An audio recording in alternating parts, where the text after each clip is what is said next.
میں آپ کو بتاؤں صحافی کا کام ہے حالات کا غیر جانبدارانہ تجزیہ کرنا. ٹھیک ہے, میرا تجزیہ یہ ہے کہ جو یہ موجودہ سیٹ اپ ہے عمران خان کو مائنس کرنے کے بعد یہ مجھے 10 سال تک نظر آ رہا ہے چلتا ہوا. ٹھیک ہے, ٹھیک ہے جی, اس میں ڈیموکریسی کہاں کھڑی ہوتی ہے مجھے نہیں پتا. ٹھیک ہے, ٹھیک ہے, لیکن اگر پاکستان میں یا یہ نظام کامیاب ہے تو پوری دنیا میں بھی ایسے ہی ہونا چاہیے.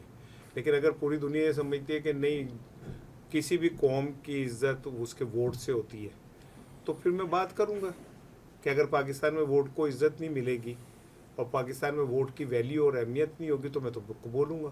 عدالتیں فیصلہ سنائیں, آپ نے فیصلہ یعنی سنا دیا ہے کہ 10 سال تک یہاں پہ خان صاحب باہر نہیں آنے لگے, یعنی کہ آپ کا یہ تجزیہ کہ نہیں خان صاحب نہیں, جی خان صاحب نہیں, خان صاحب کا نہیں مجھے پتا کب باہر آئیں گے. نہیں آپ نے تو کہا ہے نا یہ سسٹم نہیں تو اندر کیا ہوا ہے خان صاحب کو. میں اس سسٹم کی بات کر رہا ہوں کہ یہ سسٹم مجھے 10 سال تک نظر آ رہا ہے کہ یہ پلانڈ ہو گیا.